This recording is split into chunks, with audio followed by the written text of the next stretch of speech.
South కొరియాలో 1952లో వారు జరుగుతున్నప్పుడు విపరీతమైన యుద్ధంలో చాలామంది కాళ్ళు చేతులు పడిపోయిన పరిస్థితిలో తల్లి తండ్రి చనిపోతూ ఉంటే పిల్లలు అనాథలైపోయిన పరిస్థితిలో ఉన్నారు. ఆ సందర్భంలో అమెరికా నుండి ఎవరెట్ స్వాన్సన్ అని ఒక ఆయన అక్కడికి వెళ్ళాడు. ఆయన సౌత్ కొరియా వెళ్ళాడు. ఆ యుద్ధ వాతావరణాన్ని చూడడానికి వెళ్ళాడు. ఒకరోజు ఉదయాన్నే లేచి అతని ఇంటి ముందు నిలబడగానే ఒక ట్రక్ వెళ్తుంది. యూజువల్గా ట్రక్లో ఏదైనా ఒక గూడ్స్ లేకపోతే ఆర్టికల్స్ ఏవో తీసుకెళ్తుంటారు కదా. ఈ వ్యక్తి ఆ ట్రక్ను పరిశీలనగా చూస్తూ ఉంటే ఆ ట్రక్ నిండా కూడా ఆకలితో చచ్చిపోయిన చిన్నపిల్లల శవాలు ఉన్నాయి.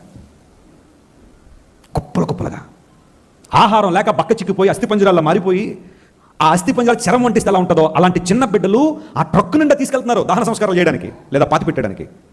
ఆ దృశ్యాన్ని చూశాడు, రోడ్డు మీద కుప్పకూలిపోయాడు. దేవుని సన్నిధిలో ప్రార్థన చేశాడు, ప్రభువా ఏంటి భయంకర దారుణం. ఈ యుద్ధాల ద్వారా కుటుంబాల విచ్ఛిన్నాల ద్వారా ఎంతోమంది అనాథలైపోతున్న బిడ్డలను నీకోసం పెంచుతాను, వారిని ప్రయోజకులుగా చేస్తాను, వారి దేశానికి ప్రపంచాన్ని దీవెనకరంగా చేస్తానని ఆ సౌత్ కొరియా రోడ్డు మీద మోకాళ్ళలోని ఎవరెట్ స్వాన్సన్ ఆయన 2 చేతులు ఆకాశం చాపి, లార్డ్ స్ట్రెంథెన్ మై హ్యాండ్స్, నా చేతులు బలపరిచయ్యా. ఇలాంటి బిడ్డలు అభాగ్యులైన వారు అనాథ పిల్లలైన వారికి నేను అండగా నిలబడాలి, నాతో కలిసి వచ్చే దేవుని ప్రజలందరూ కలిసి నిలబడతామని చెప్పి ఆ రోజు 1952 సంవత్సరంలో కంపాషన్ అంటే కనికరం అని ఒక సంస్థను స్థాపించి చిన్న బిడ్డలను అనాథ పిల్లలను పోషించడం మొదలుపెట్టాడు. ఒకరిద్దరు అయ్యారు, నలుగురు 10 మంది అయ్యారు. అలా దేశాలకు వ్యాప్తి చెందింది. ఒక్కో దేశంలో ఒక దేశానికి వెళ్ళి అనేక మంది అనాథ పిల్లలను చూశాడు. తల్లిదండ్రులు లేని, వాళ్ళకి ఏదైనా బాధ వస్తే చెప్పుకోవడానికి ఎవరు లేని ఆ పిల్లలందరినీ చూశాడు.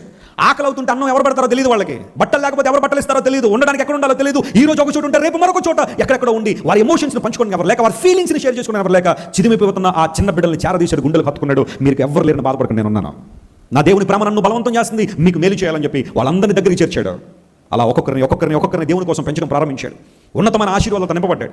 29 దేశాలకు కంపాషన్ అనే సంస్థను వ్యాప్తి చేశాడు. లక్షల కొలది చిన్నపిల్లలను పోషించడం ప్రారంభించారు.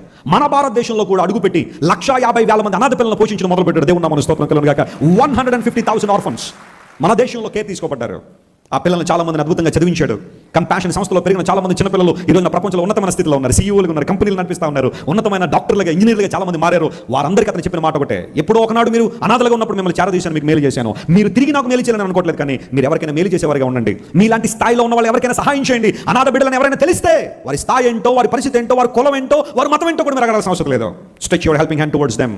Let us spread the humanity by spreading God's love. దేవుని ప్రేమను చూపించిన ద్వారా మానవత్వాన్ని చూపిద్దామని అందరినీ ప్రోత్సహించాడు.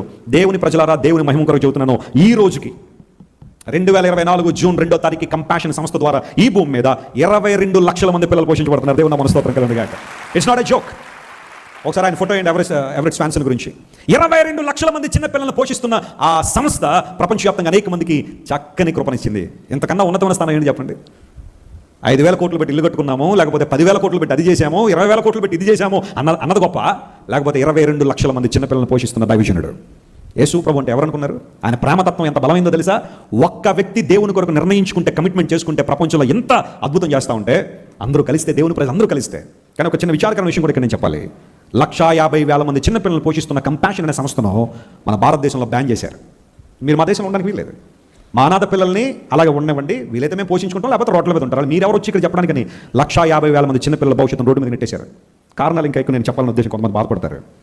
ఏం బ్యాన్ చేయాలి భారతదేశంలో? బార్ షాపులు బ్యాన్ చేయండి, దేశం బాగుపడుద్ది. వ్యభిచార నిలయాలు బ్యాన్ చేయండి, దేశం బాగుపడుద్ది. రెడ్ లైట్ ఏరియాలు బ్యాన్ చేయండి, దేశం బాగుపడుద్ది. క్లబ్లు పబ్బులు బ్యాన్ చేయండి, దేశం బాగుపడుద్ది. గంజాయి బ్యాన్ చేయండి, దేశం బాగుపడుద్ది. కంపాషన్ ఏం చేసింది ఆ దేశానికి? 150,000 మంది చిన్నపిల్లలు భోజనం పెట్టి కంటి నిండా నిద్రించి ఒంటి నిండా బట్టలు ఇస్తున్న సంస్థట దేశానికి హానికరమట. అందులో బట్టి ఆ సంస్థను బ్యాన్ చేశారు. కానీ దేవుని పని ఆగుద్దా? ఆగలా. నేను బ్లెస్సీ గారు మా వివాహం అయిన తర్వాత ఒక అనాథ బిడ్డను కంపాషన్ ద్వారా పోషించడం మొదలుపెట్టాం. దేవుడు మనకి ఇచ్చిన దానిలోనే కొంత ఒక అనాథ బిడ్డను మనం దత్తత తీసుకుందామని చెప్పి కంపాషన్ ద్వారా ఒక ఆర్ఫన్ బాయ్ని అడాప్ట్ చేసుకుని అతనికి కావాల్సినవన్నీ ప్రతి నెల ఎంతైతే అవసరం ఉందో అంత మేము పంపించేవాళ్ళం. ఒకరోజు మా అకౌంట్లోంచి డబ్బులు కట్ అవ్వట్లేదు. మాట్లాడుకున్నాం, యూజువల్గా ఈ మంత్లో 1st తారీఖు మనం పోషిస్తున్న అబ్బాయి కోసం డబ్బులు కట్టవాలి కదా, ఎందుకు కట్టవట్లేదని వాళ్ళకి ఉత్తరం రాస్తే వాళ్ళు అన్నారు, వెస్లీ గారు సో సారీ, భారతదేశంలో మా సంస్థను బ్యాన్ చేశారండి, మీ అకౌంట్లోంచి మేము డబ్బులు తీసుకోలేము. ఆ రోజు ఇద్దరం కలిసి ప్రార్థన చేశాం. ప్రభు, మేము ఒక బిడ్డను పోషించాలనుకున్నాం, కానీ అది కూడా బ్యాన్ చేశారట. ఎవరో ద్వారా కాకుండా మేమే పోషిస్తాం. ఈరోజు 35 మంది బాలర్లను పోషించే కృప దేవుడు ఇచ్చారు. That's inspiration. మీరు చూస్తారు వెస్లీ బాయ్స్ 35 మంది, ఇంకా ఎక్కువ మందినే చేయాలని, ఇంకా ఎక్కువ మందినే తీసుకోవాలని ఆశ అయితే మాకుంది, కానీ మనకున్న వనరులు కొంచెం పరిమితంగా ఉండడం ద్వారా చేయలేకపోతాం. కానీ definitely one day when God bless me, దేవుడు ఖచ్చితంగా నన్ను దీవిస్తే, అవకాశాలు ఇస్తే, I would like to be a blessing to many more people. ఎందుకు మా చూద్దాం తెలుసా? ఉన్నత స్థలానికి ఎగబాకడం అంటే 100 కోట్లు వెనకేసుకోవడం కాదు, 100 కోట్ల మందికి మేలు చేయడం, ప్రయోజనకరంగా ఉండడం, ఆశీర్వాదకరంగా ఉండడం. అలాంటి స్థాయిలో రావాలని ఆశిద్దామా? మనం మన కుటుంబాలు రానున్న తరాలకు దీవెనకరంగా ఉందామని ఆశిద్దామా? దేవుడు అదే కోరుతున్నాడు. ఇశ్రాయేలు నిర్భయముగా నివసించడం.